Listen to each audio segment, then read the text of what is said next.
Be strong.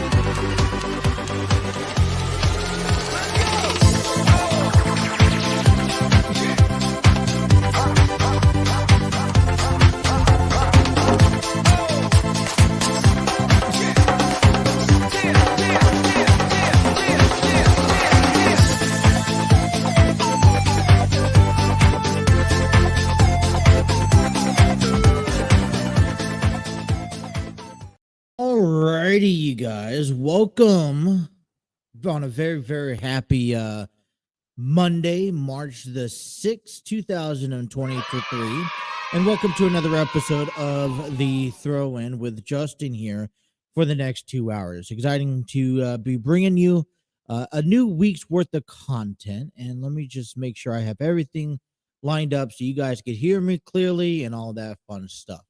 All right, I hope everyone had a wonderful week. I know I did.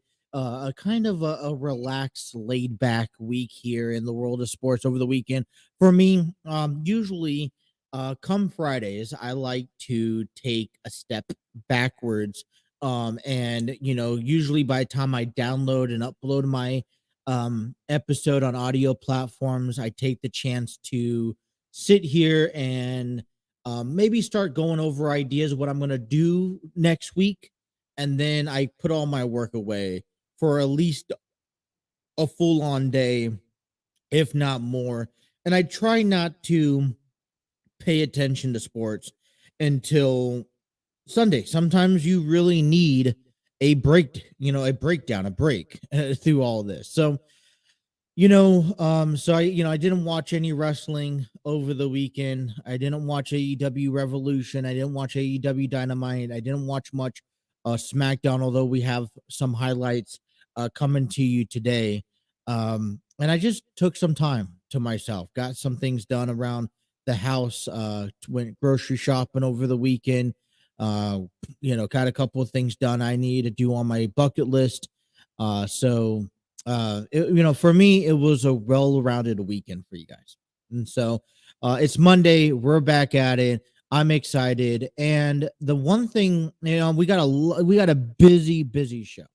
And I was thinking to myself, how are we going to do this program today? Because we got a lot of sports to talk about. And the one thing that I was stuck last week about is using our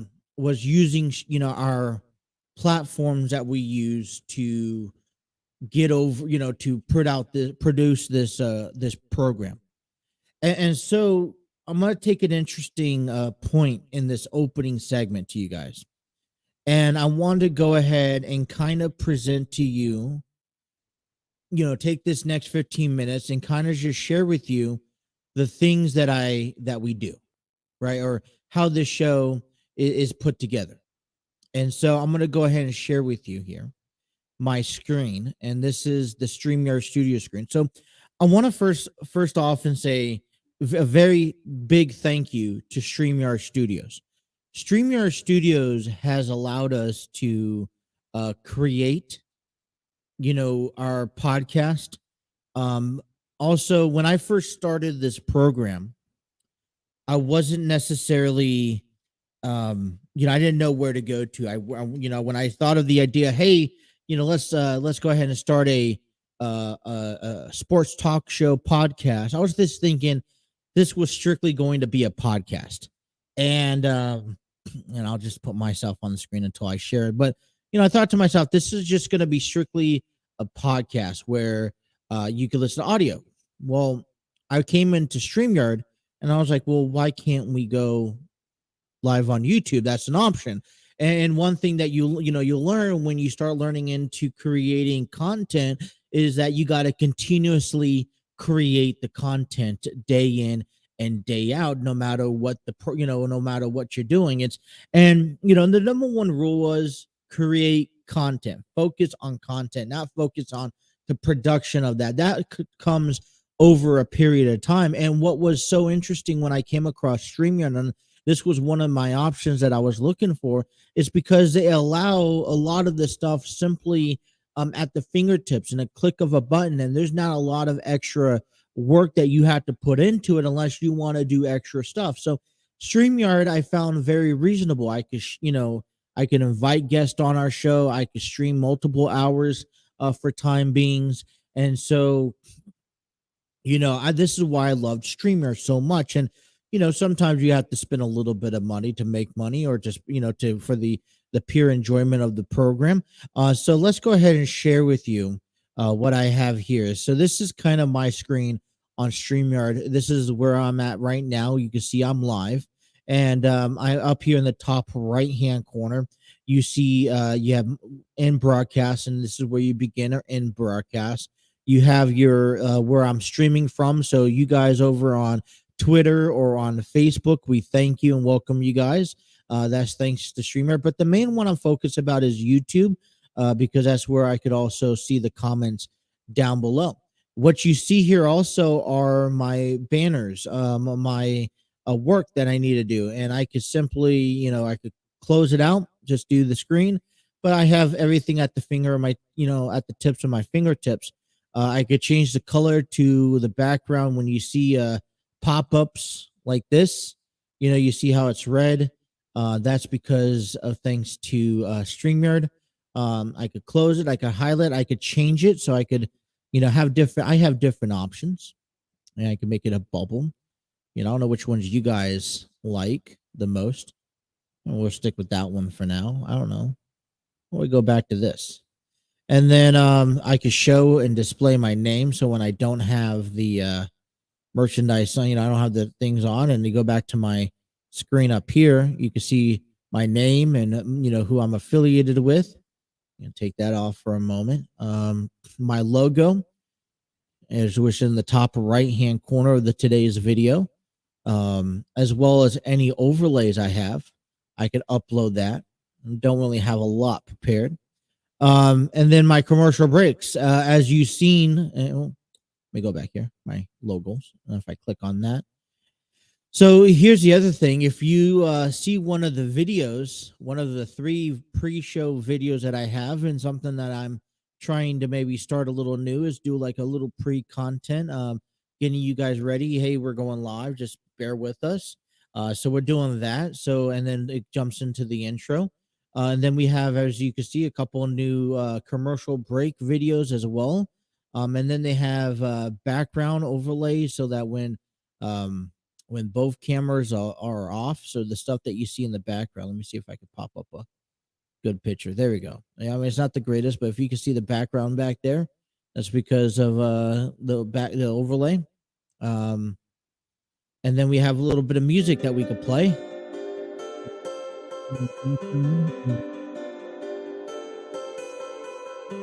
So it's kind of on a loop there. So we have a little bit of everything at our fingertips when it comes down to our branding. We also have our, we could set up, the little dialogue down below, as well as the ticker, so you guys could read. Also see what's on the screen, as well as we have a private chat. This private chat is mainly for anyone who's in the studio. We can communicate with them, secretly, besides just talking it out over the screen. And then we have our comment sections that we could go ahead and share up on StreamYard. So this is the trip around StreamYard, you guys. And, it's a very, I really enjoy all this, what StreamYard has to offer. And, listen, it's, for me, I'm spending, maybe $25 for the service. I'm allowed up to 50 hours of storage through them, and I can stream as many hours as I want. So when you guys go on and listen to the baseball games that I call, or you guys listen to our podcast or any short videos, a lot of that's due thanks to StreamYard Studio. The next thing I want to share with you guys, which is another platform that we published to is our audio side, and that is going to be Spreaker. Spreaker is a audio platform distribution area website that, as you can see here on the screen, provides, you could have a couple of different podcasts going, and you do podcast statistics. You have ad exchanges, which you have campaigns, design your own monetization strategy, profit 100% from your deals, create direct campaigns on your inventory and 100% profit, set custom targeting and deliver ads precisely, organize your existing deals and maximize. So it's all details into campaigning. We have promotions, which we haven't done any promotions yet. And we'll see what happens to that also, and then our settings. But you dive into, let's say, the throw-in, which you can see right here. I'll make sure I'm still on the right page. There we go. And you can see all the episodes we've uploaded through. They allow up to 500 hours. Down here, you could go in and edit. You can see statistics. You can see monetization, and how much that particular episode has made, as well as statistics, and all that, all that sharing, stuff. You get your RSS feed. You could also look at distribution. As we mentioned, I believe we talked a little bit about this on Friday, how we're on Apple Podcasts, Breaker, Spotify, iHeartRadio, Google Podcasts, Castbox, Deezer, Podcast Addict, Podchaser, and more. Basically, anywhere you get your podcasting at, we're on there. Absolutely. So highly recommend, if you guys are looking to start your own podcast, you guys kind of want to do what maybe in the same format that I'm doing, check out StreamYard and Spreaker, because they'll kind of give your bang for your buck there, especially as you grow. Now, I'm going to say this, starting off, it's not going to be as whirlwind. You gotta have to invest a little bit, but it is there. That stuff is there for your ability. Now, there's other options out there. I went through, I believe, Stream Elements before. I think that was my last area. No, really don't remember the last time. Maybe, what, here, let's see what this has to offer. I think, let me see here. Yeah, so I went through a first website called it was basically my it was a podcast dashboard. It was kind of like it was just like a podcast hosting, and you could upload episode, but it didn't have all the unique features that allows you to extend your podcast that much further. So, I've been using Spreaker. I've been using StreamYard since day one, and it's going to become 2 years here in August that I'd be using StreamYard. And I really don't have any plans to change different, podcast, broadcasting equipment, but I really like Spreaker. I really love, StreamYard. Spreaker I've been using since April of last year. Now, I know this program has been up and down, left and right, but I've been using them for quite some time. Thanks to Steve Barber over there at the Armchair Booking Wrestling Podcast, who actually introduced all that to me then. And so, they use different editing tools and whatnot, and they do recordings.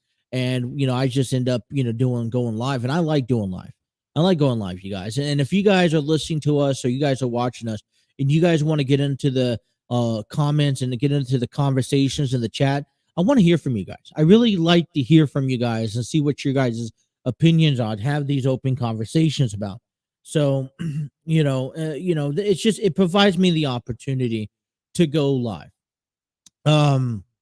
So that, I think, is all said. I think that's well worth the time that is given, and hopefully that is beneficial for you guys and everything that is, I guess, is going on. So we have a pretty busy episode coming to you today, taking you guys up for the next 2 hours. So that's going to be until noon. We'll talk about our local sports in Cincinnati because basketball season is over. What does that mean for NCAA tournament wise? Where does Kentucky, Xavier, and Cincinnati fit in their tournaments? As well as a triple look for Cincinnati Reds as they played over the weekend, getting ready to play a nighttime game against the was a nighttime game against the Athletics, I believe. I have all my information here. Trust me. Against the Rockies tonight, 8:05 first pitch.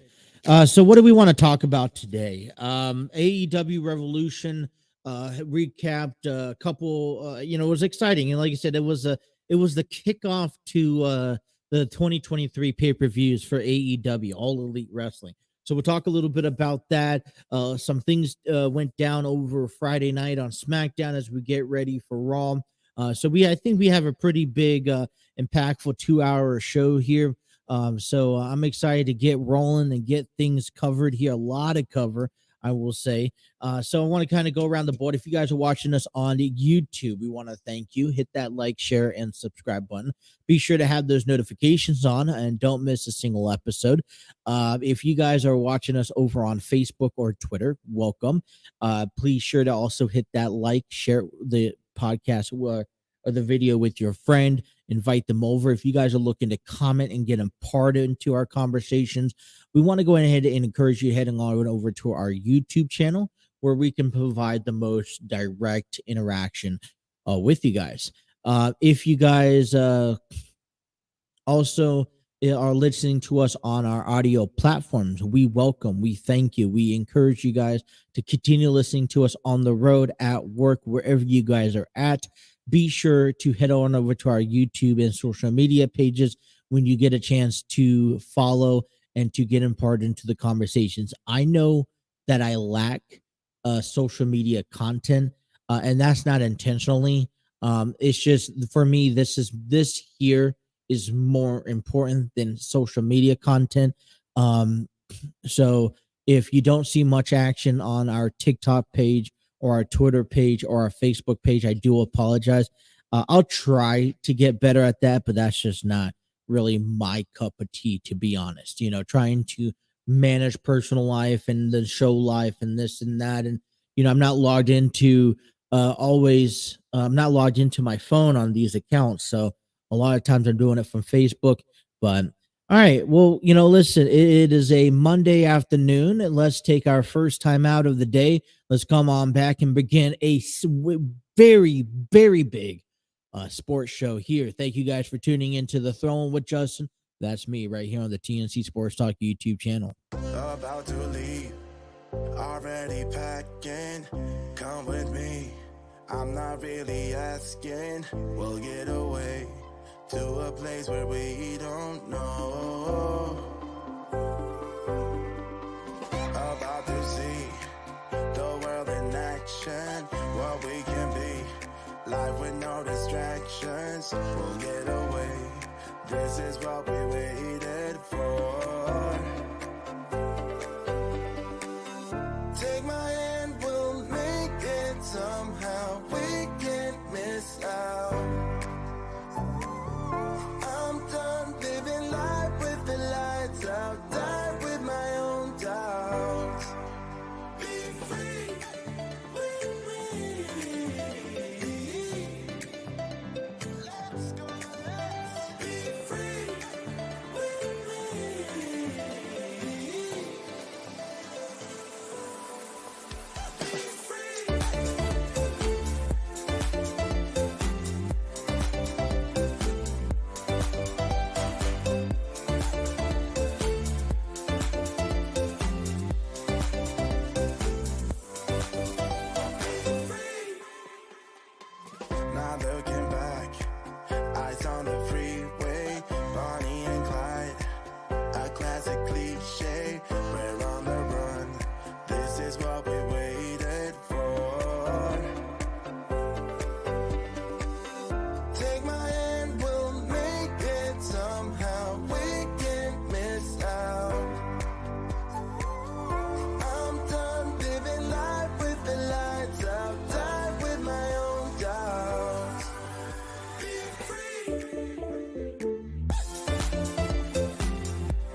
push over limits with you right now.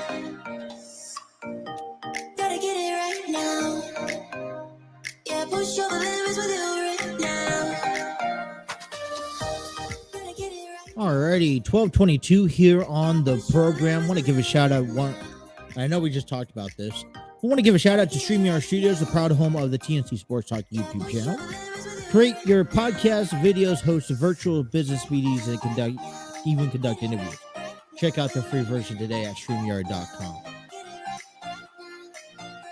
I kind of feel like we're all over the place today because I had a couple extra, I usually try to start our live stream exactly at the top of the hour.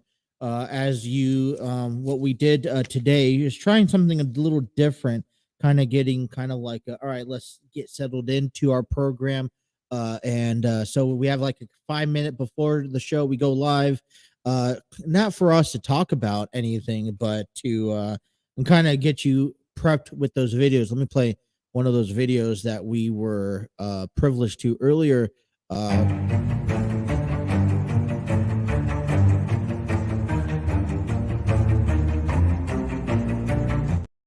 Yeah, that was our pre-show too, in a sense of that was being played for about 4 minutes before that. At the very end, it gave us a countdown, T-minus 10 seconds before we went before we actually went to the actual intro video for our to begin our show. So that's something that we're kind of working on, and we'll seeing how that kind of works into.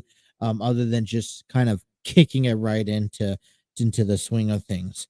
But look, hey, listen, NCAA Basketball has wrapped up their regular season today, over this past weekend. And let me get to you my notes right here. I thought I had ready.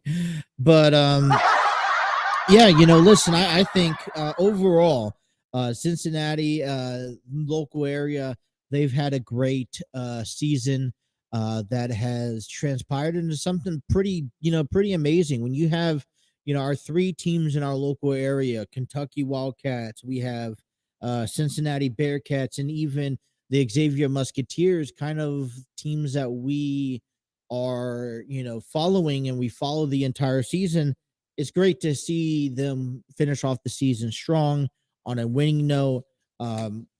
Two of them are now ranked in the top 25, and this is just kind of the beginning. You have the conference tournaments that begin this weekend. I think everyone's in a comfortable position, and you're going to see, right before the March Madness tournament, which begins March 14th, which is still a little ways away. But we kick things off over in Cincinnati basketball with the Bearcats, as the Bearcats go on and beat the SMU Mustangs 97-74. 97 points is the highest, is the most by the Bearcats in the AAC under Wes Miller. David DeJulius put up 30 points in 34 minutes. On senior night, Landers Nolly put up 24 points.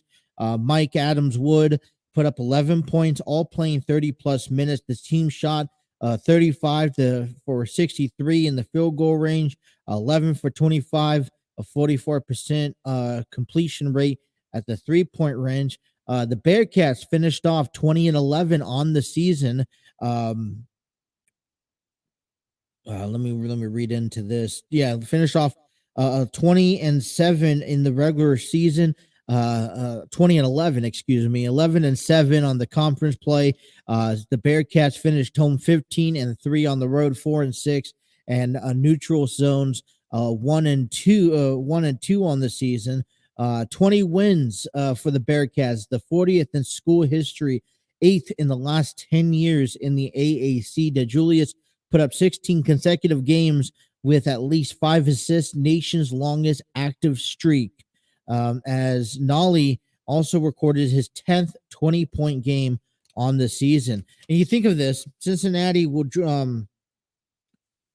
Cincinnati will be joining the Big 12 on July 1st this year, following a decade in the AAC. They're heading to the AAC championship this weekend at Dickey's Arena in Fort Worth, Texas, and taking on Temple Friday, and the quarterfinal at 3 p.m. Eastern on ESPN2 to check that out this weekend. I'm going to say for Cincinnati, you got to finish off strong. I think it's a little a shame that they are right now not looking into the March Madness bracket tournament yet, and a lot of that won't be confirmed until probably at least next Monday at most. But you're finishing off a decade worth of play in the AAC. I think we're now heading into the Big East.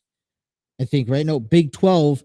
You're gonna see some very different opponents, and listen, I think rightfully do so. Great, but it's gonna bring its new challenge. So heading into this weekend, heading into the final tournament in AAC conference for the Bearcats, you kind of want to finish things off strong there. Over there with the Musketeers, the men's basketball finished things off with the victory over Butler Bulldogs in senior night this past Saturday. They won 78-66. Colby Jones put up 20 points. Adam Kunkel put up 18 points, and Soli Boom put up 11 points, all playing over 30 minutes in Saturday's game.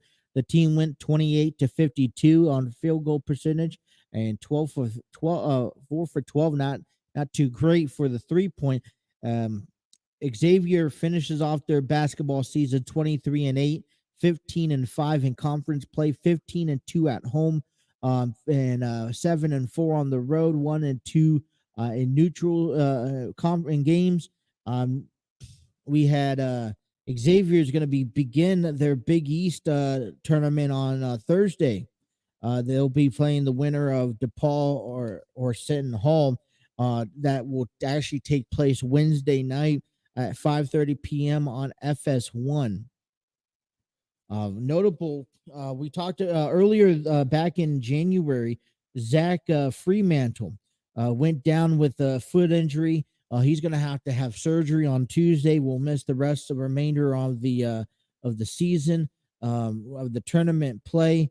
For Xavier Musketeers, this is I think I think it's a better season. Hopefully they can come away. They're ranked number 19 heading into the NCAA bracket tournament there.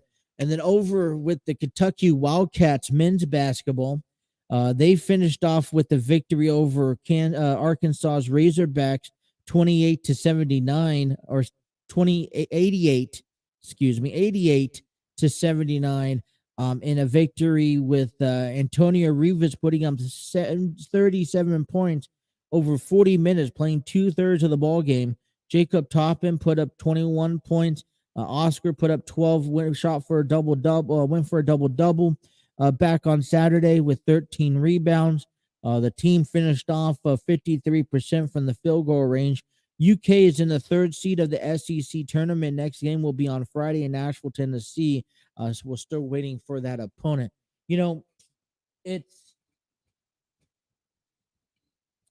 Sorry, I dropped my pen there. Think about this here. Kentucky Wildcats finished 21-10, 12-6 in conference play, 14-4 at home, 6-4 on the road, 1-2 in the neutral games. Overall, you can't be upset with how Cincinnati, how local basketball teams, I think they finished off a very strong season, and they all finished off on a great note. And now I think they finished off also on the momentum heading into the postseason.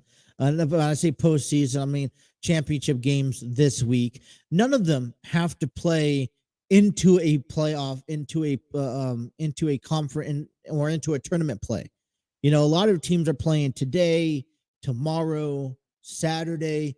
Some of those teams are playing to see a game on Friday in their conference championship tournament. And all three teams, although they're not, we would like them to finish number one, number two. I mean, Xavier had Marquette and Providence in that division. They've in that conference all back and forth throughout the year. Conference is ranked up pretty high overall. And then you see, someone, like Kentucky, who finally got back into the rankings after a win yesterday against or Saturday against Arkansas. And you kind of like maybe a little bummed out that Cincinnati and the Bearcats didn't get ranked in the top 25, or like I said, as of right now, they don't see themselves in the NCAA bracket tournament coming up March 14th. But we're very excited to see at least two of the three college teams make it up there to the NCAA tournament, hopefully next week. And they're, listen, people are banged up. I think every player really played their hardest over the weekend. I was looking through some of the games over the weekend. The Bearcats 51-34 in the first half. And I'm like, 97 points is just, I think, incredible. And I think ultimately it's a statement for what the team can do, right? And for the future of the team, saying, hey, we just put up 97 points against SMU. We're in pretty good position to face some of these teams, in one, this weekend in the conference tournaments, and then two, just let's finish off strong. So I strongly have a lot of high hopes for Cincinnati, Kentucky, Cincinnati sports, college teams, and all that fun stuff as well. Talking about college teams here for a moment.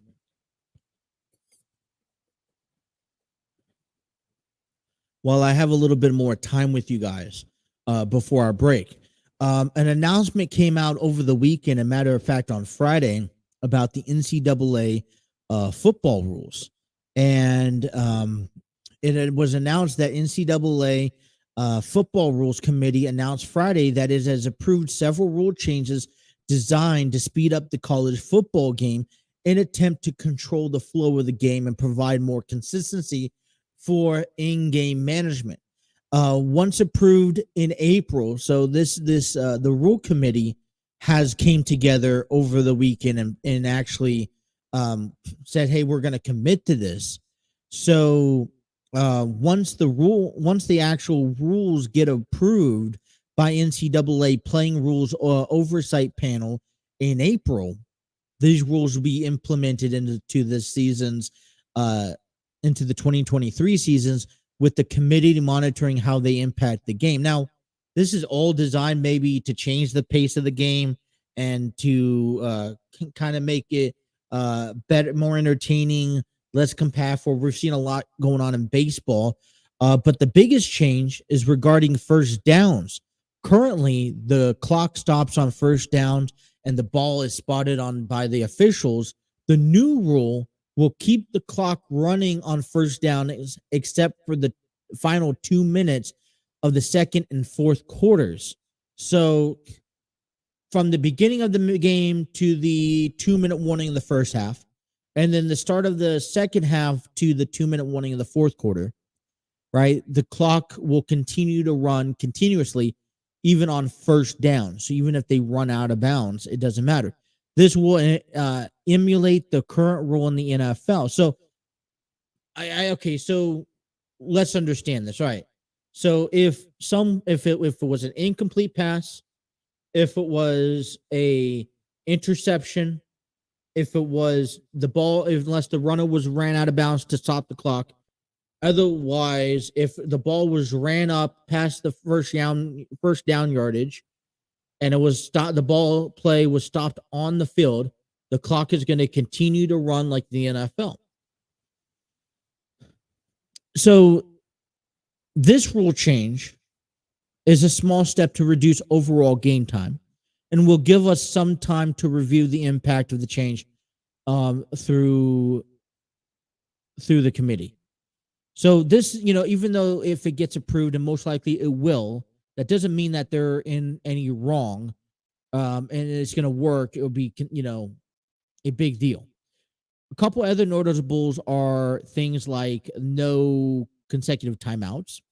This mostly impacts field goals attempts when opposing coaches call multiple timeouts in order to what quote unquote ice the kicker, right? Uh, so we won't see that. Um, Untimed penalties. This one I'm quite unsure of. Rules violations that occur with no time on the clock in the first and third quarters would carry over into the next quarter, thus limiting untimed downs to the end of the halves. So I guess if the clock runs out of time in the first and third quarter, penalties automatically will, if any penalties doesn't redo, because if you can't end a game or a quarter on a defensive penalty, therefore with no time remaining, offense can run a play if a defense will have acquire a penalty at the end of the quarter. So my understanding is that just rolls over. That's gotten eliminated.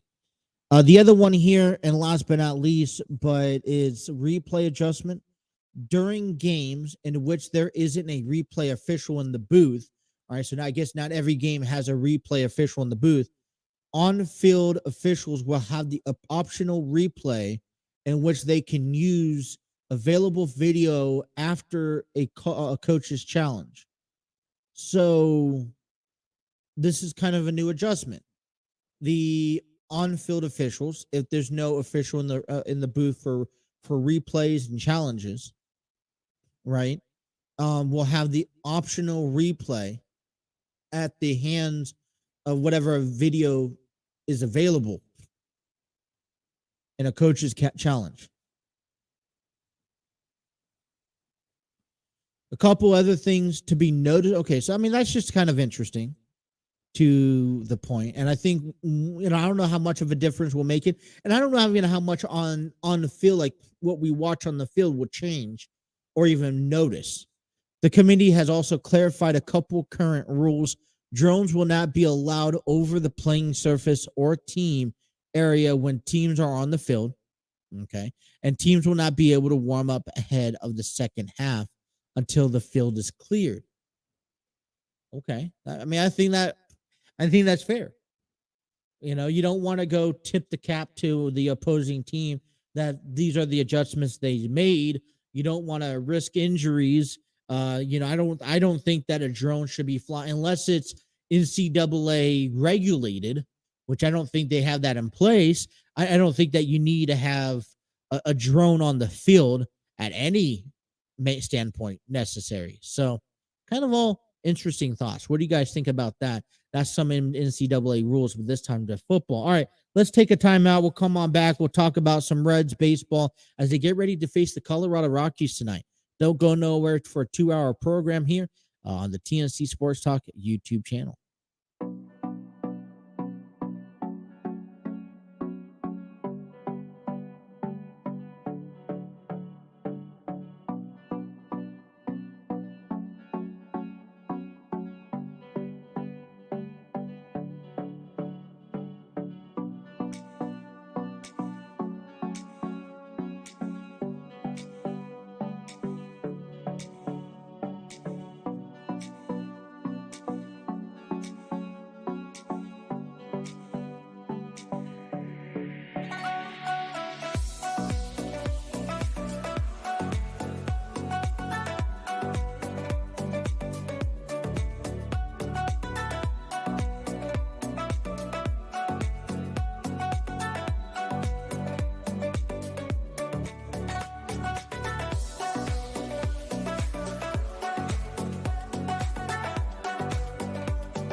creep into my eyes, stay on show until the spring liberates me from my winter hell. Alrighty, 12:45 here on a Monday afternoon. You know, all week long, I kind of plan what I could do to get ready and have the absolute best show on a Monday, because it's important that we have ourselves as good as the show as possible on a Monday, because it sets up your success and your motivation and your encouragement for the remainder of the week, right? So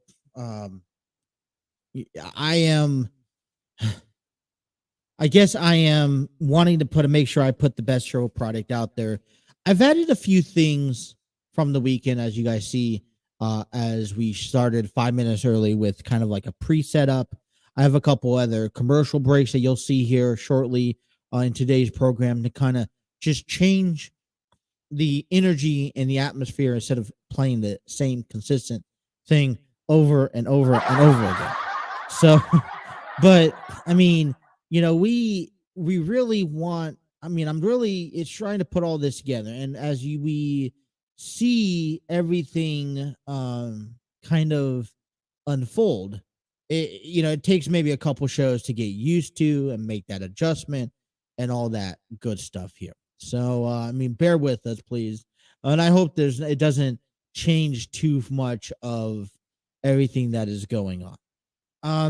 All right, so the Reds got ready for a couple weekend games, a handful of games over the weekend. Starting off on Friday, they had a game against the White Sox where they failed short here.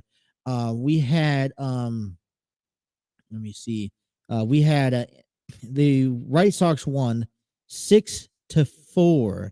Let me see. There we go. Got that one already. Bear with us.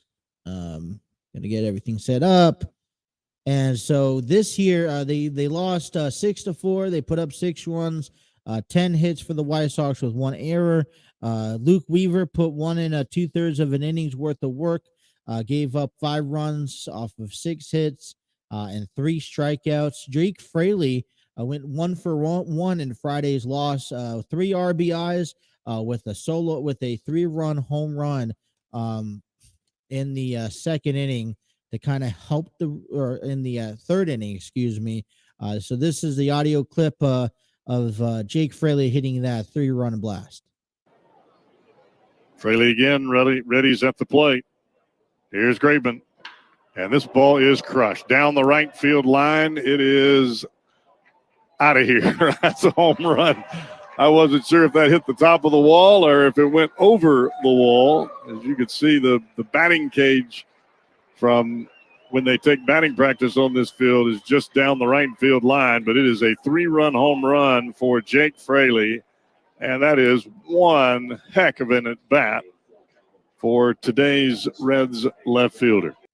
All right, they did fall short. Like I said, final score 6-4. Saturday, they kind of ran into a doubleheader on first game was against the Royals, where they lost 12-6. They put up 11 hits and 2 errors. Connor Overton, 3 innings, 4 runs, 6 hits, 1 walk, 1 strikeout. Ellie De La Cruz, nice to see a solo home run in Saturday's ball game, 2 for 2, a home run, a triple, 2 runs scored from him with an RBI on Saturday afternoon. The Reds beat the Athletics on the road 10-9. 16 hits to the A's, 12 hits, only mustering 1 error. Hunter Green went 3 innings, 3 runs, 4 hits. Christian Encarnacion Strand, 2 for 3, a home run, an RBI. Spencer Steer, 3 for 3, 3 runs, and an RBI. Encarnacion. On this hand, we have ourselves another video clip. If I could just get that nice and steady, ready to go. This one here is by Encarnacion, where he ended up contributing, scoring in some extra runs on his behalf. At winter ball time this year, Christian Encarnacion Strand, big lead for Barrero. Oh boy! Oh my lord! destroyed the star of the spring. He nearly went over the enormous signage wall left of the scoreboard. It has been a curtains up spring for Christian Encarnacion Strand.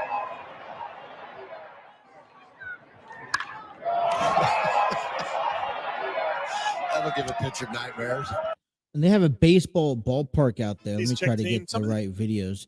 They have a Vegas ballpark, and he hit it practically over that strand. And that was a big monstrous home run. And then we have Spencer Steer, who also contributed to a solo home run in the game. Let me get that kind of worked up and ready for you. And I mean, listen, it was a nice winning, nice win, putting up 10 runs. 4 runs in the 6th inning, 2 runs in the ninth. Just a nice comeback from the weekend, tough weekend there. Got this video just loading up. Bear with me. All right, so this here is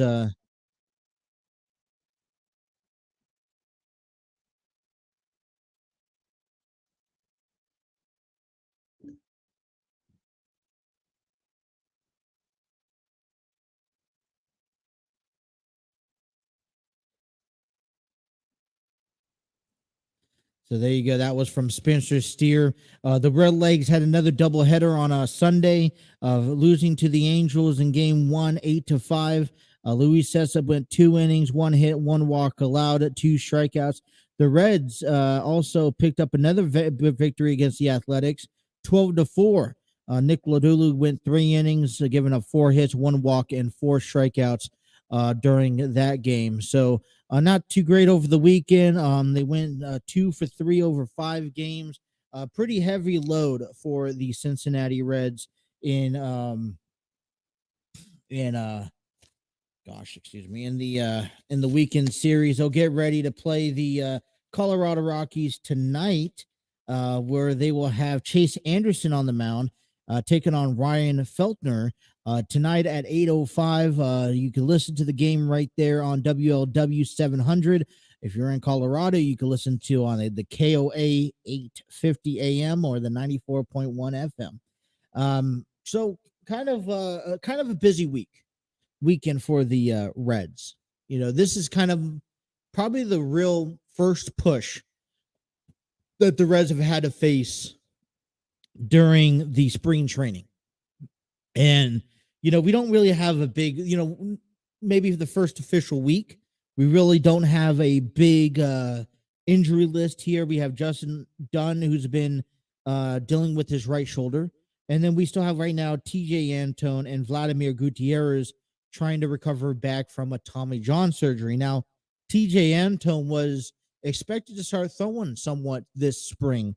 And it looks like he's going to be on a setback, and he may not expect to be pitching until midway through the season, as well as Vladimir Gutierrez. Now, you know, Tommy John surgeries work in so different kinds of ways, because when and it's going to be interesting to hopefully see a positive outcome when TJ Antone, Vladimir Gutierrez gets a chance to come back. This is Gutierrez was a starting pitcher, and he may very well be moved down to the bullpen. And right now, that bullpen, we need help significantly on. And hour number 2, I want to go ahead and kick off the segment and talking about the potential on a Monday, the starting lineup or a starting possible projection roster for the Cincinnati Reds, because they're going to have to, they're dealing with a whole bunch of different, questions, not necessarily on a good note. Is Joey Votto ready for opening day? We haven't seen from him this spring yet. What's the status of Nick Senzel? And although we're seeing younger guys step in, TJ Friedel, Stuart Fairchild, Michael Ciani, we can't allow us to get to begin the season the way we did last year. And especially since we have an actual spring training ahead of us, we can't allow that. Want to give a hello and what's up to Trey the Champ over there. Going to be talking some wrestling here in hour number 2. So I was like, all right, what am I going to talk about? I was wondering if I didn't have enough time to talk about this in hour number 1. So we'll jump back into hour number 2 and kick things off when we cover college baseball. But it's going to be, I want to look at the potential projected, who's making opening day roster for the Reds and kind of dive into that and the options that they have moving forward. All right. Hour number 1 is behind us and complete. Want to jump on to hour number 2. A lot still to talk about, you guys. We have AEW Revolution, which I want to give you some thoughts and takes on that. We have SmackDown highlights, which I want to get to the Cody Rhodes and Roman Reigns. We also are going to come back and talk about the opening day projected roster, as we're only here on a Monday and we're still about a month away from baseball. As a matter of fact, 4 weeks from baseball, 3 weeks from Thursday. And man, busy hour number 2. So let's take a break. I want to thank everyone for watching the throw-in or even listening to the throw-in. We'll come on back and cover more sports here on the TNC Sports Talk YouTube channel.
build you up, you break me down, tear everything apart. I give you all. Alrighty, hour number 2 here, getting underway on the throw-in. Taking you guys up into welcome back to the throw-in here on the TNC Sports Talk YouTube channel. I want to give a big shout out to Spreaker. Spreaker is the audio platform that distributes the throw-ins episodes all over audio platforms such as Apple Podcasts, Google Podcasts, iHeartRadio, Spotify, and much more. And if you guys are looking to create your own podcast and post it up there on a distribution platform that could help you show and break down analytics and statistics and give you and monetize your ads so you can make a profit off of it, I recommend Spreaker by iHeartRadio. It's a nice, beautiful day outside today. The weather is starting to be more formidable, and we're excited as hour number 2 here on the throw-in. Welcome back, everyone. Excited to be here on a Monday, trying to kick things off on a great positive note. And let's kind of continue a little bit around the world of sports here today. Over the past weekend, 2-game series that the Cyclones had on Friday and Saturday, which was this was a big weekend heading into the month of March, one of kind of like the final full months of ECHL minor league hockey. And you wanted to kick off this month of March just the same way that you kicked off the month of February with when it came down to Cyclones hockey. And that's because you're in a very tight race with the Toledo Walleye and then the Indy Fuel kind of all lingering around the top of the ECHL Central.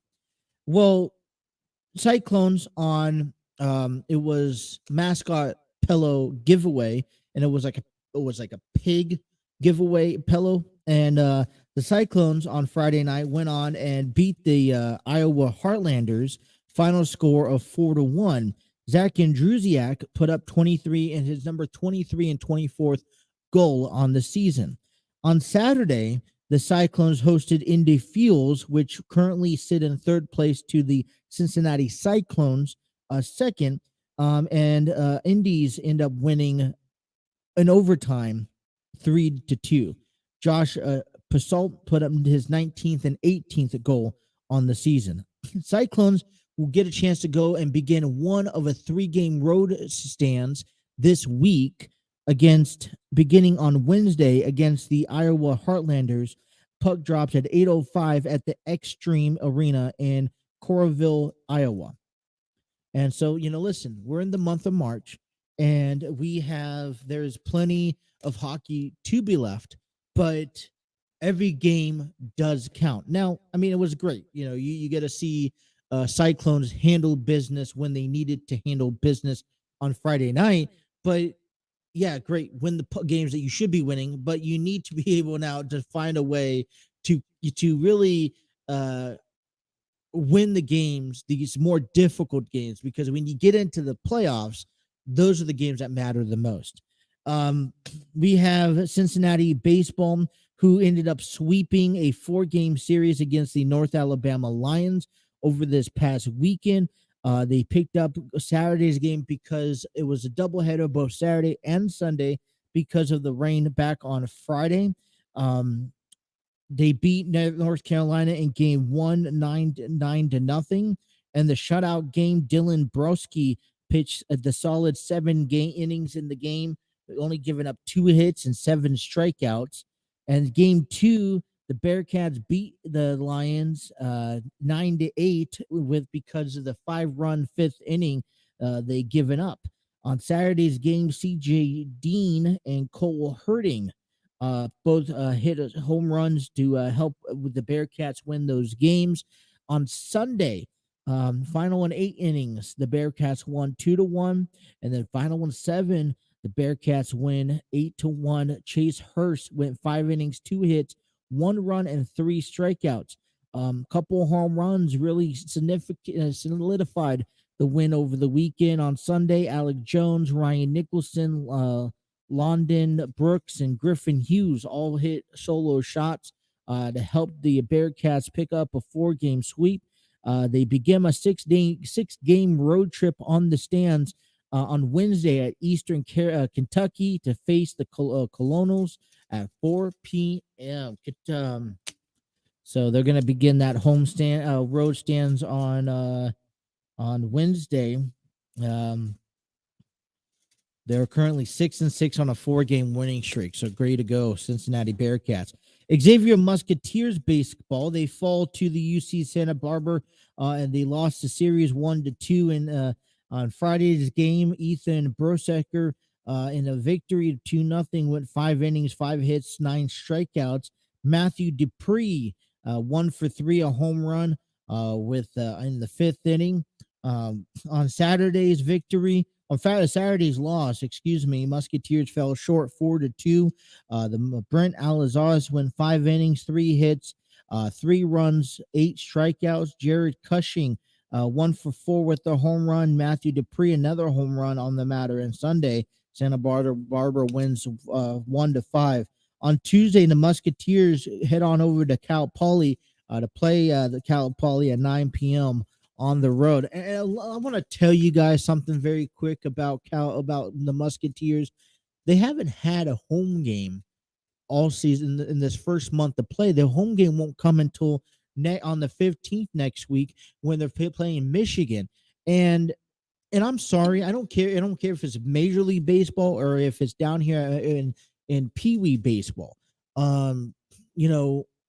Having those many games on the road, especially for the Musketeers, is not an easy task. Now I get it. They don't play, each and every game, 6 games out of the week. They're playing a solid 4 to 5 games though with those double headers. And so they're currently 5-7 on the year so far. And you got to give these Musketeers a little bit of credit for holding their own, playing almost 500 baseball. And if they finish off this, they got 4 more games, I believe, between now and their first home game, which can exert a lot of, exhaustion. Because you think about this, they're on the road, they don't get to go home, and they play 3 games they play a weekend series, Friday, Saturday, Sunday. And then what do you do? Because if you play Tuesday, you might as well head to your next location. I mean, they're out there in the West Coast, Santa Barbara, right? Why would they head back home if they got to fly out that next day to go play Cal Poly? So you probably they won't come home until Tuesday night, if not Wednesday night, right? If they're playing, I believe they're playing Cal Poly. Yeah, they're playing Cal Poly tomorrow night. So they won't come home until Wednesday morning, I believe. Wednesday, Thursday, head back on the road. Friday to take on another series. It's a lot of travel. And one thing I know, especially when I hear the conversations in baseball, the travel is real. The strain is real.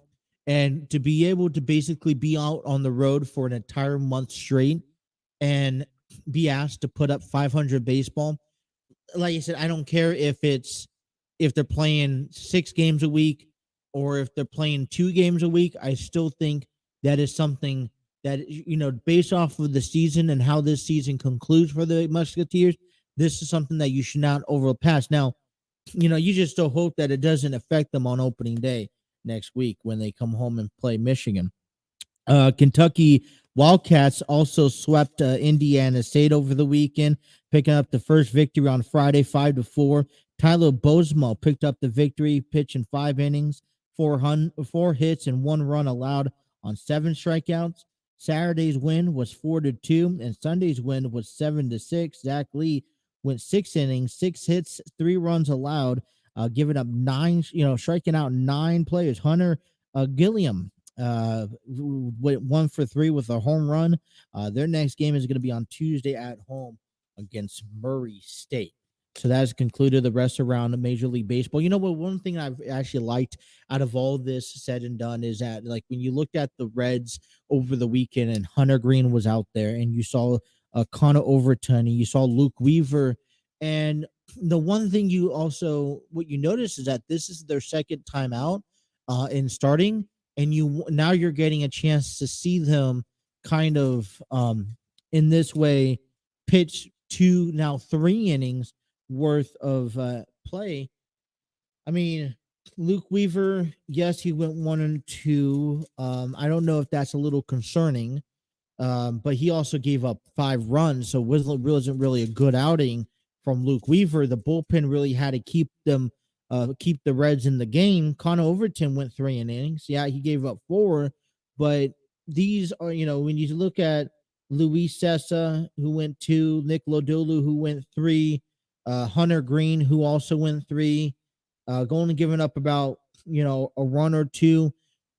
These are going to be your key guys come opening day. And you really want them to start feeling comfortable on that mound. And yes, they're going to give up runs. And I think every starting pitcher does give up their fair share of runs. But it's not about the runs. It's about how can you come back from the runs. And be able to play offense. So I think that's said and done. Overall, though, I thought the outings and the performance, you got to get innings, you got to eat innings so you can learn. And your starting rotation, you're expecting them to at least go 5 innings. I say it's fair. And so to get Hunter Green and Nick Lodolo and Luke Weaver and Luis Sessa and Graham Ashcraft and even Connor Overton, comfortable for opening day, you got to get them in 5 innings of play or more. But talking about Major League Baseball, okay, we're kind of seeing the stretch of some of these rule changes, and 2 stories that came out over the weekend was how some of these rule changes and some of these teams and pitchers and batters are now adjusting themselves. And there was, for example, the pitch clock, which I think, even I myself is still kind of settling into understanding the pitch clock and how it works. And from my understanding, and correct me if I'm wrong, and I want to understand this. So if I am wrong, let me know. But you got 15 seconds with no runner on, with the bases empty. You got 20 seconds with a runner on, with a runner on at least, for the pitcher and the batter to get set and to deliver the first pitch. The batter has up until the 8 seconds remaining on the clock to get in the batter's box, ready to go, looking at the pitcher and ready for the pitch to hit. Now, I was listening to this over the weekend. I don't have the audio clip, and I wish I did. And maybe we'll revisit this conversation later during the week. But the audio clip was with Max Scherzer, who was trying to figure out how best works with him. Now, he was up at the mound, and here's something that the pitchers have an advantage of. Per at bat, the batter is allowed to call time once, right? So, for example, for the pitchers, you're only allowed to back off, you're only allowed to throw over to first twice. And if you don't get them on the 3rd time, then they automatically advance the base. I think they're only allowed off the rubber once as well, which means that now if the count was 1-2, the batter backed off because there is a element of how long a batter should be waiting to receive the pitch. And I think a comfortable stance, and I think I agree. I mean, I haven't really tried it out, and maybe I should, but there was a comfortable stance of like about 5 to 6 seconds for when the batter's ready to get the ball around. And so they had it where Max Scherzer knew and was, kind of being smart about it. He's like, all right, so I have 2 ways. The batter has to be in within 8 seconds looking for me.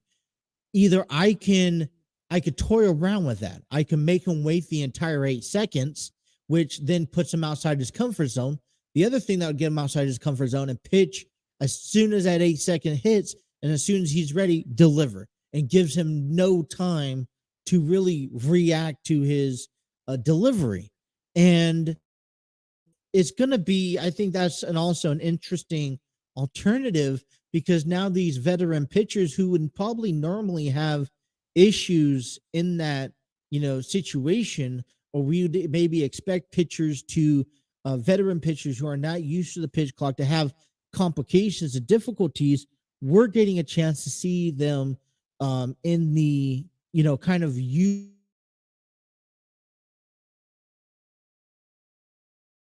that I thought was kind of fascinating was but the Boston Red Sox over the weekend, and how they used the elimination of the shift to their advantage as well.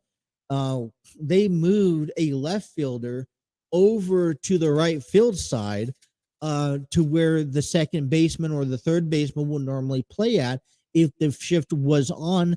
And I thought that was very interesting. Now, I don't know where, I don't know if I was a manager, if I would have done something like that, because you leave a huge gap over in left field where the third baseman can't, or the shortstop can't back up onto the grass, and that center fielder can only go so far over there.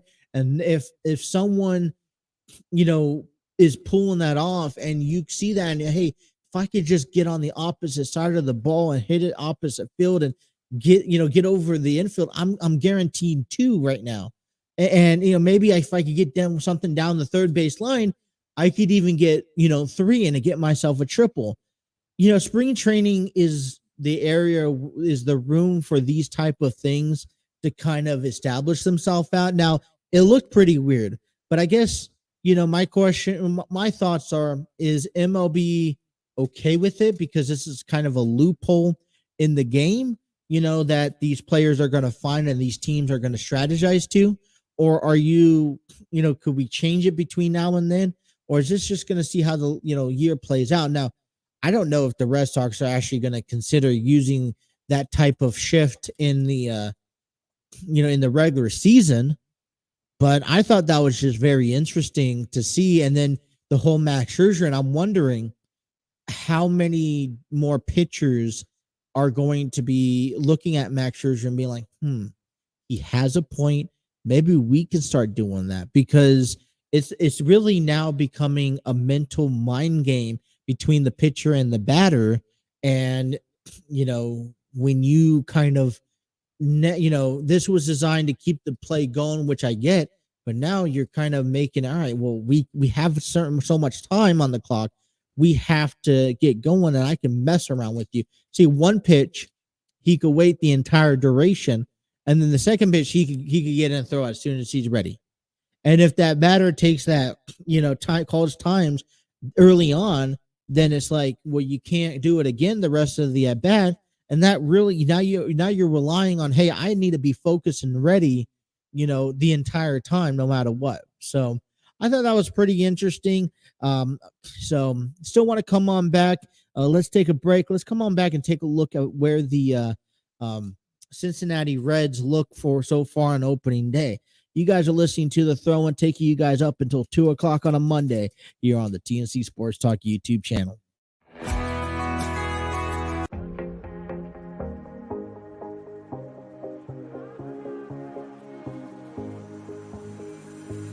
Looking back at the good times before it all went down. Climb right up on the hillside, a different view of my life. You left me running on and on, but I don't care, would you let me in?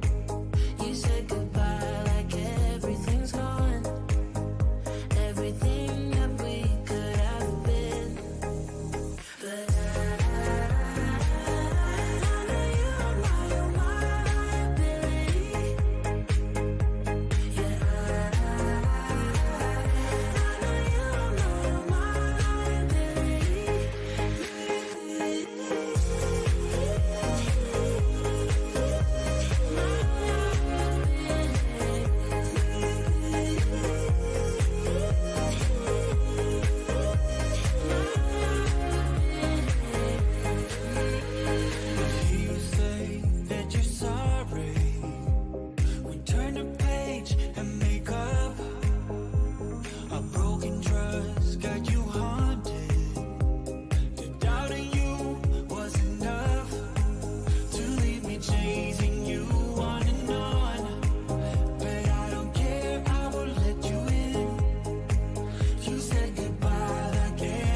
trying to make up your mind like you need more time.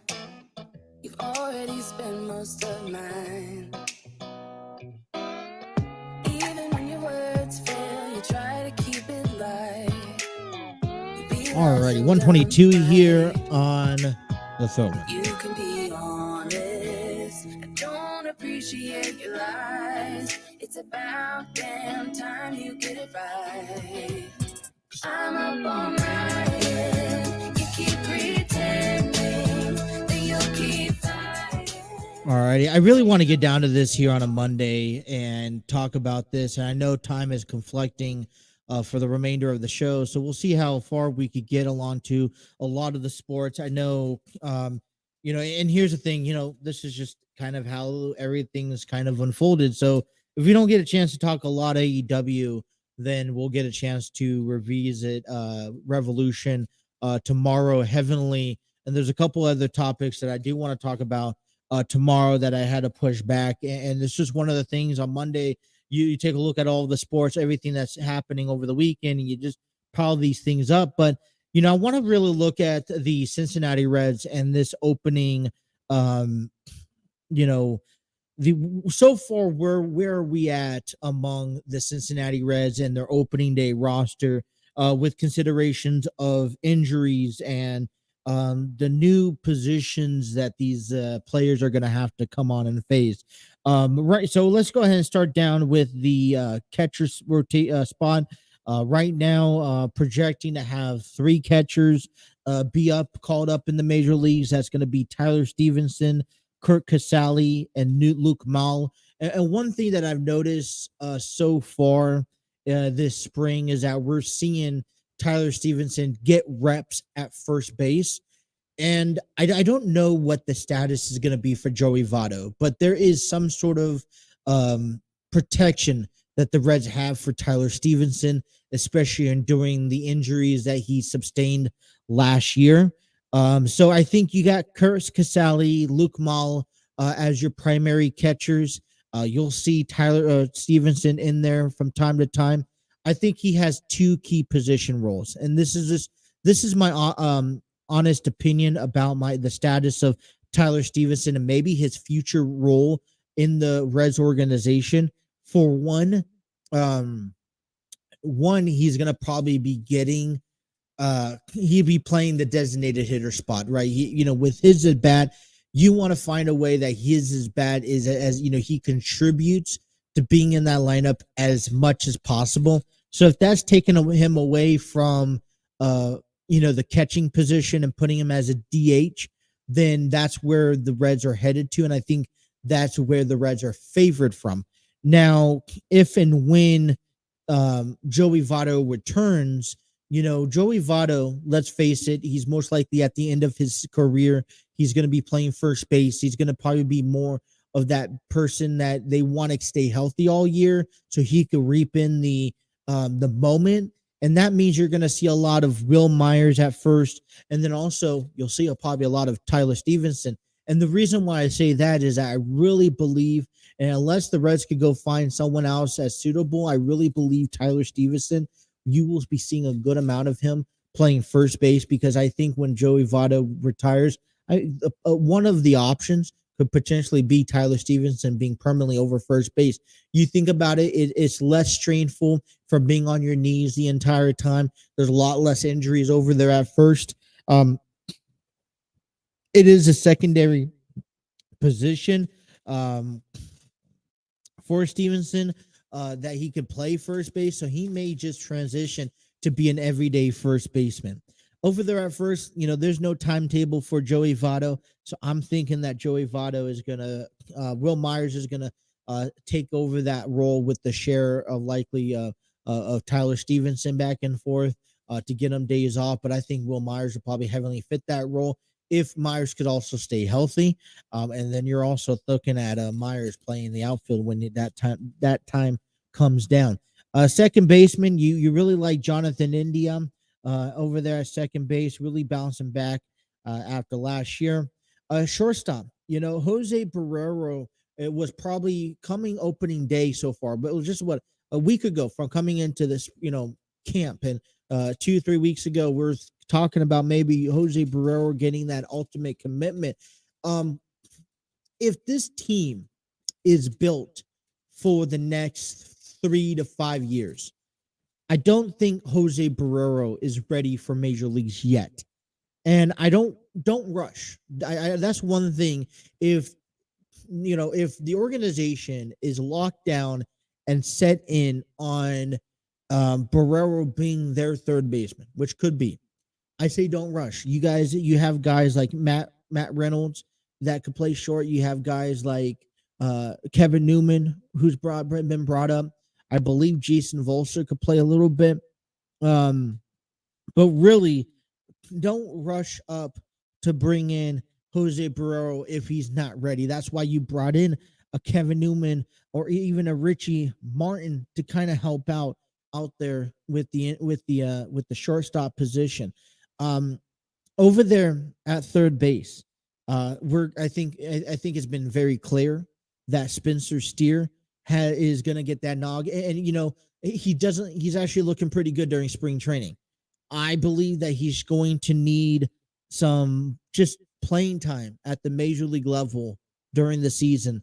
I don't know if he's going to be a Todd Frazier or who else can you put out there that that is solid.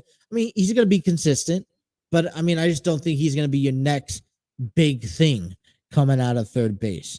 The other thing is that sometimes when you are a young kid and you're going to get that role, you're going to want to try to do everything you could possibly can and maybe overwork hard. So I want, trying to also want him to understand that, hey, this is your role, treat it like it's your baby and take good care of it, because the moment that we have another person in line for you and we take that position away, then there's no coming back. Outfielder position where he's currently right now, we're probably talking about Jake Fraley. I really do like Jake Fraley out there in the outfield. I think he's coming on to me over this past year, bringing up to the big leagues. TJ Friedel, I think, has some work to do. Will Benson and Chad Pinder. This is despite the remains and Myers probably being down at first base come opening day. We still don't know the status of Nick Senzel. Now, Votto, there's no rush. I think overall there is no rush moving these guys like Senzel, guys like Votto, especially if the long-term haul is about these younger guys. I say there's no rush bringing these guys back in, and there's also no rush on promoting these guys like Fraley and Friedel and Benson. Yes, I will love to see Stuart Fairchild up at some point this year. Yes, I will love to see Michael Ciani up at some point this year. But there's absolutely no rush to see some of these guys that aren't, ready quite yet to be brought up. You also look into the utility play spot here, maybe a designated hitter rotation, Nick Solak and Matt Reynolds. Nick Solak coming out from maybe the outfield. Reynolds going to be utility guy from the infield. Let's not forget Chad Pinder could play a little bit of third base and around the horn as well. So that will be beneficial for the organization. So I honestly believe Tyler Stevenson will get more starts as a DH and or first base other than you seeing Nick Solak or Matt Reynolds. The other thing that I'm also looking into is that Jake Fraley. I know Jake Fraley does have the pop to his bat.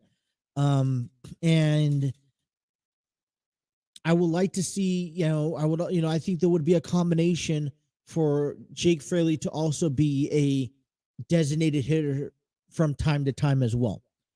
There's also a couple guys right now that is really sparking my attention that is going to be in the minor leagues, most likely to kick off the season. And this is going back to let's not rush the talent that we have and that we're growing. And you see guys like Christian Encarnacion Ellie Dela Cruz, Matt McLean, who are already, we're only a week and a half, and we're seeing high impact of what they're capable of, and that they are fighting because they really want that opening day spot, or they really want to make their case so that when and if someone goes down, they could step in that line. Now, I think it's a smart decision. Don't rush Christian Encarnacion Strong. Don't rush Ellie Dela Cruz. Let them develop, even if you do think they're ready, even if they're playing as if they're ready, don't let them rush.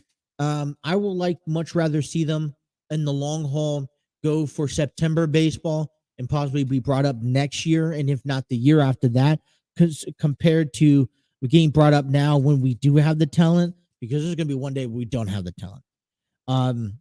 That rotation, Hunter Green, Nick Lodolu, Graham Ashcraft, Luis Sessa, and Luke Weaver, that rotation right now is probably still going to be the same unless someone is injured.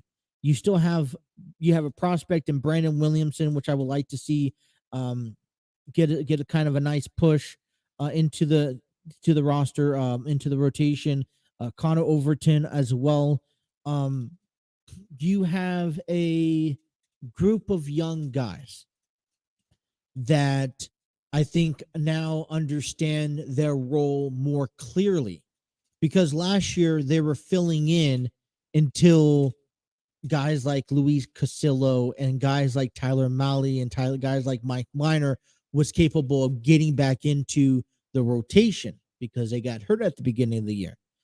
With them understanding their role, with them understanding, hey, we've already had 1 year of big leagues experience. This is what we're set to. Now we're comfortable. We're kind of what they call sophomores in the league.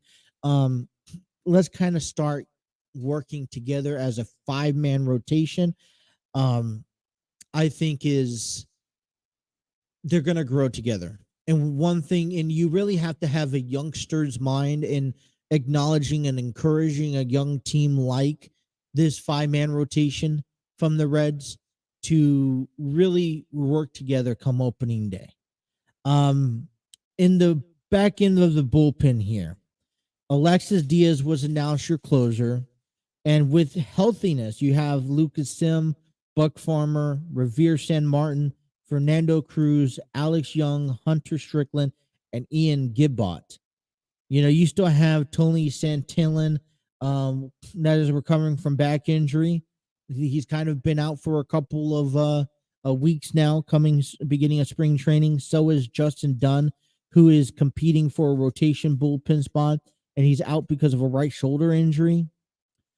This is why they brought back Hunter Strickland, which I was not a fan of his last year's performance, and hopefully, he can bounce back and have himself a good year. Gibbott, who is out of options, is now on the list after being here for the first time. The clubs like the right-hander that during the 2022 season. Overall,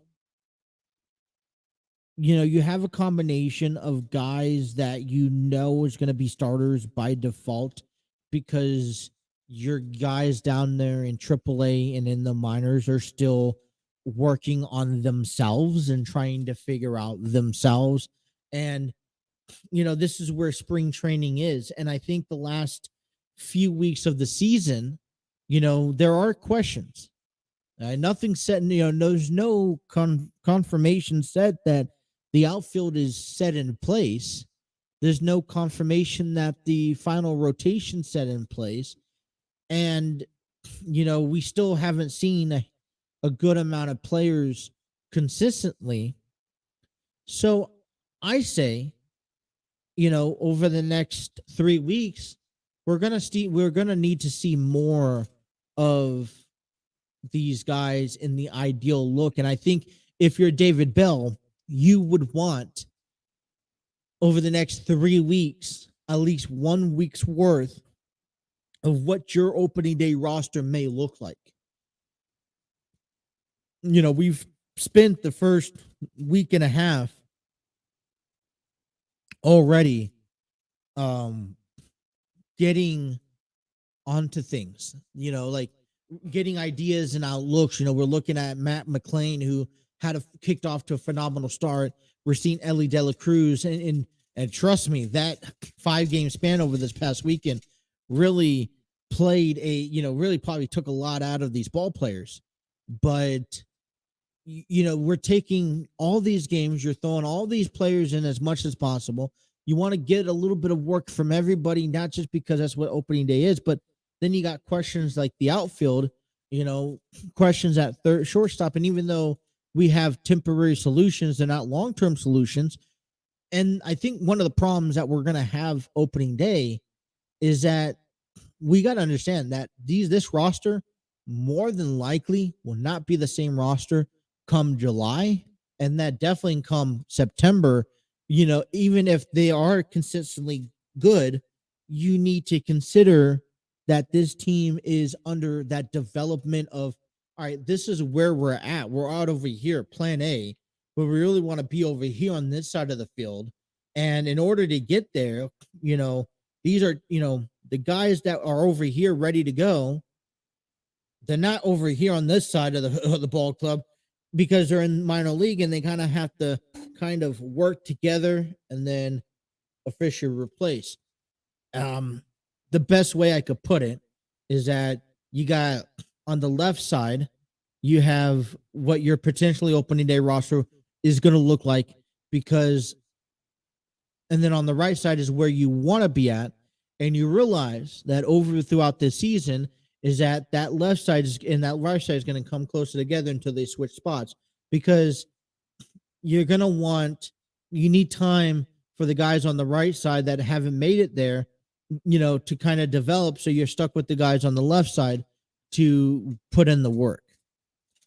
I don't know. That is probably one of the weirdest ways I've ever explained anything, but I've explained it. All right, let's take our last time out of the day. Let's come on back and talk to you about SmackDown and everything that came about SmackDown, still to come. Taking you guys up until 2 o'clock here on the Throw-In. Thank you for watching the TNC Sports Talk YouTube channel.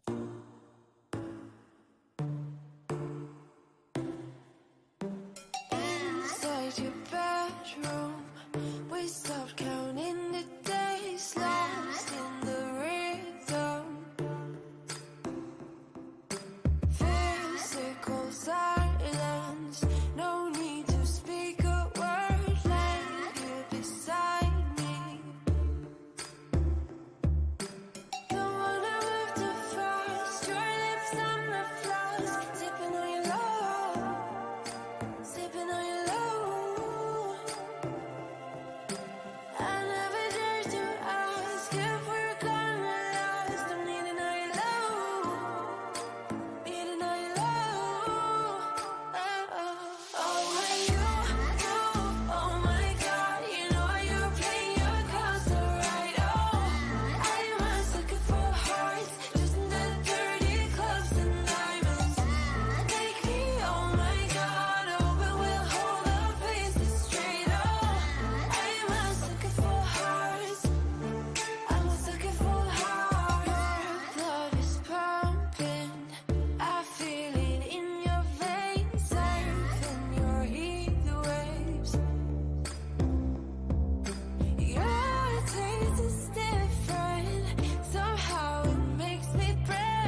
Alrighty, 143 here on the throne. Want to give a big shout out to Epidemic Sound, royalty-free music link that provides music for the TNC Sports Talk YouTube channel. Create, discover your world-class artists, composers, and bands. Find the perfect soundtrack and give your social media accounts the music they deserve. Epidemic Sound is a royalty-free music link. For more information, check out epidemicsound.com.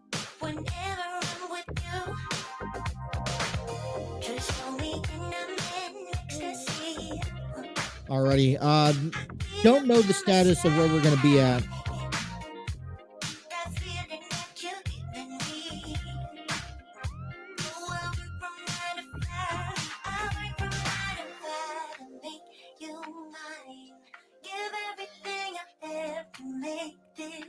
Alrighty. So I had to take care of a quick message that I didn't get a chance to get to. Alrighty. So, hey, we got a, all right. So what did you guys think about AEW Revolution?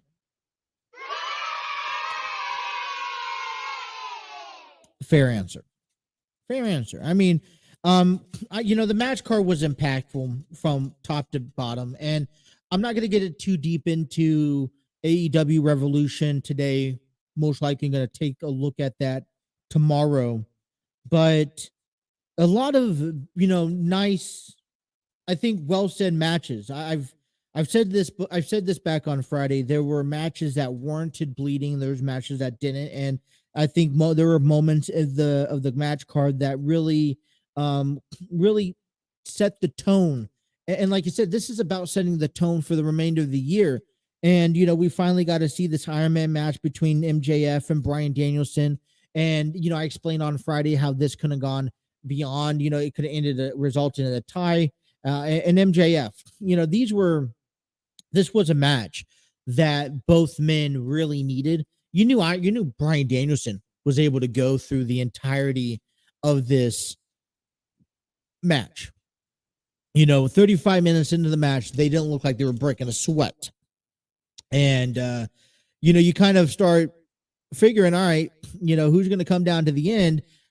And I really thought, I think things went a good way. Went back and forth, maybe too predictable, but, I think it was mainly so to push MJF to that level and to that next segment. And I don't know that. I think it's up to you guys to see how is MJF that true champion? I thought it was a little weird on behalf of Bryan Danielson to see him tap out to his own submission. I don't know what called for it. And you also had, I want to say John Moxley also tapped out to, let me see the ending, because didn't John Moxley tap out to Hangman Page because he was getting choked? So Hangman special entrance, blah, blah, blah, watching them. I mean,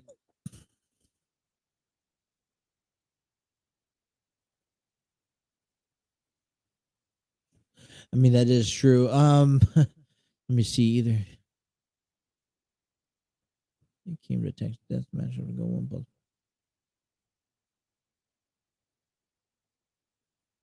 Okay, so I think at the end result, it is a little weird to see both Bryan Danielson and John Moxley have to tap out in order to conclude their match. And I've just never seen Bryan Danielson as one to tap out. And when you think of Bryan Danielson, some guy as a big submission specialist, and it's like, why is he tapping out to a submission? The other thing is to John Moxley, for all this time, they've been back and forth with Hangman and John about having some incredible matches that had to end in maybe TKO, passing out, and John Moxley ended up submitting. And for me, on a standpoint of AEW wise, I think this is a great thing because we got a chance to see John, because we got a chance to see Hangman Page and Cody Rhodes go over, and I think in these matches, Hangman Page needed a win, and I think MJF needed a win to really establish himself as champion. But I don't know, it was kind of different, kind of new to me. We'll dive in deeper this week as we start looking into the fallout of AEW. Man, I do want to make this apparent. Cody Rhodes and Roman Reigns back on Friday Night SmackDown, and I stated this last Friday that I think I made an emphasis last week that Roman Reigns has his hands full, and most certainly he does.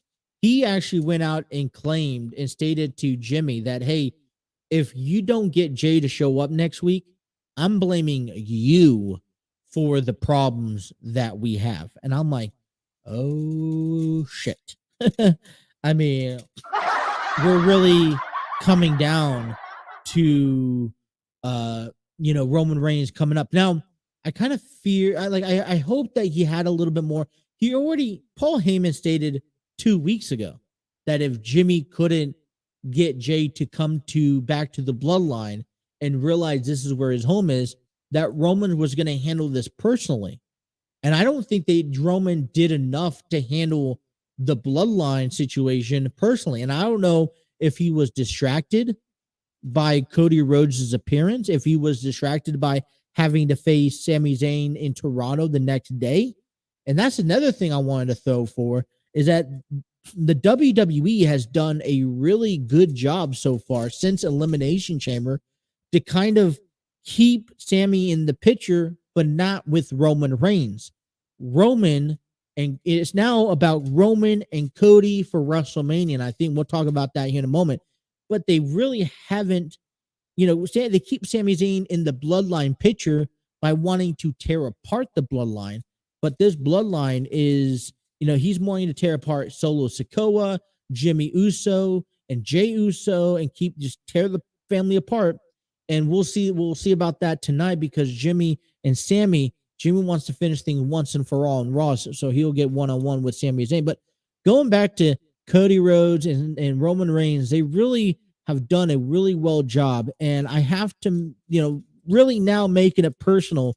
The first time they meet face to face since the Royal Rumble, and this is what they had to say and share over words on Friday Night SmackDown. For some, you have become this impossible mountain to climb, but that's kind of my thing.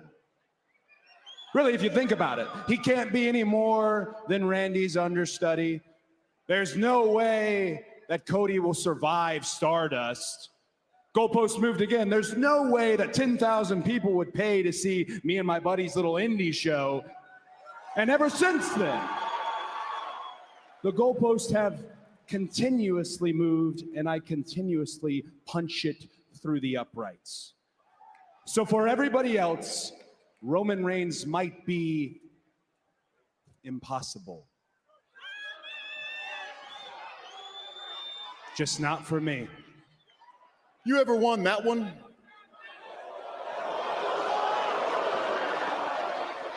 All right, we know that. Have you ever even competed for one of these?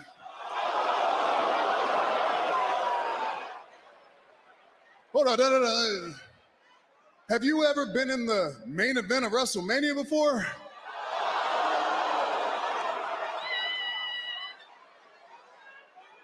Because I'm pretty sure I did all of that.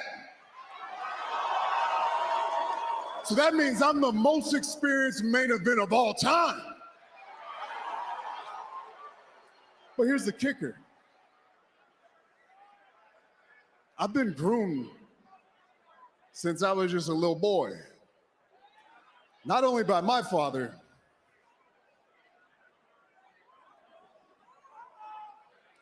but by your father too. You want to know what he used to always say about you? Oh, snap. Nothing. He Oh, never said anything. If that's the truth, then the truth is one of the fabled Dusty's kids is better than Dusty's actual kid. If that's the truth, then the truth is you are the son that he always wanted. And that changes absolutely everything, because it's not just a dream, it's not just an urge or a want or a desire or some story that needs to be finished. This becomes a necessity. You say I don't exist, I have to exist, and the only way that I can exist is by beating you at WrestleMania. alrighty. I think that is very well said. Really well promo, especially trying to promote and get fans behind it, invested into this WrestleMania match, because let's face it. I mean, the WWE can do all they want to try to push Sami Zayn to the side. All right. I mean, they didn't even promote or advertise this. What do you want to call it? Toronto live event where Sami Zayn and Roman Reigns went one-on-one for the undisputed WWE Championship. And I don't know if they're even going to promote this Madison Square Garden this Sunday, where the number one contender for the Intercontinental Championship is supposed to take place in a battle royal.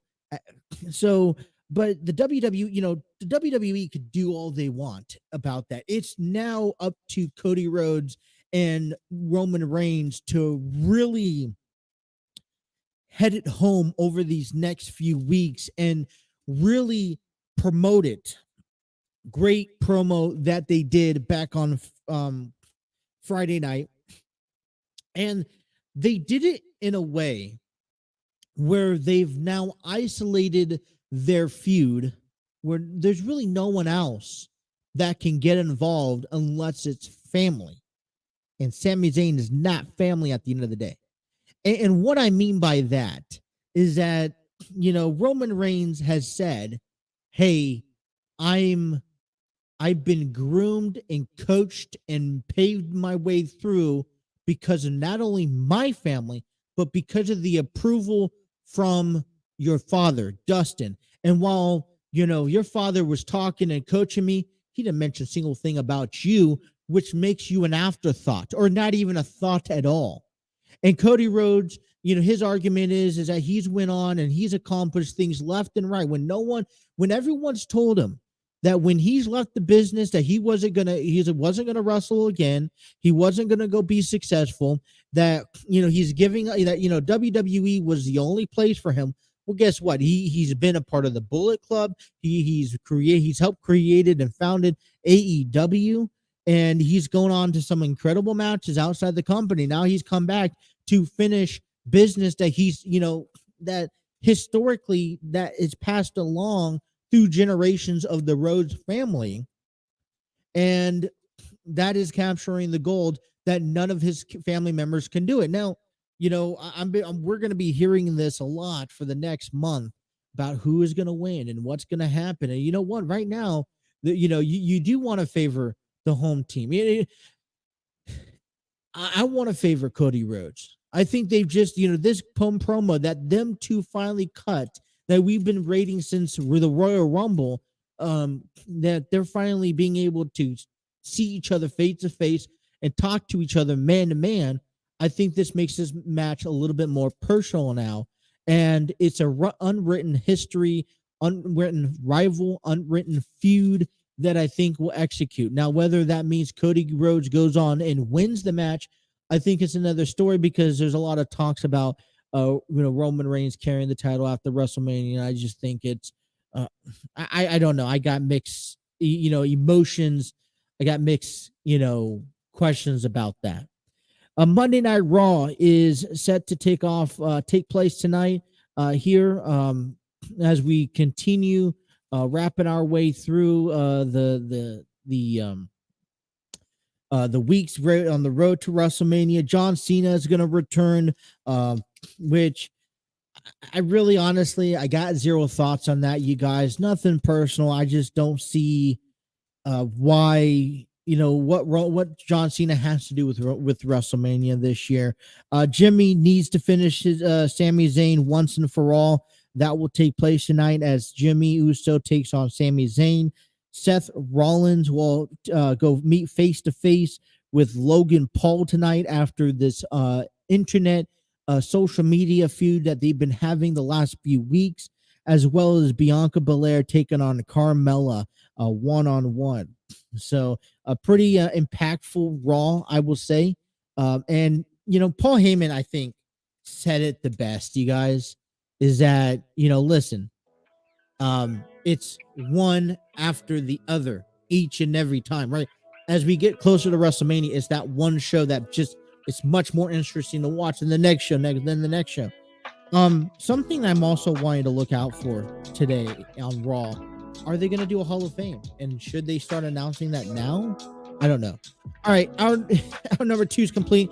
The show is complete on the program. Tune us back in tomorrow for more content and more information. Happy Monday, you guys. I hope you guys enjoy the rest of your day. Thank you guys for watching the Throw In with Justin here on the TNC Sports Talk YouTube channel.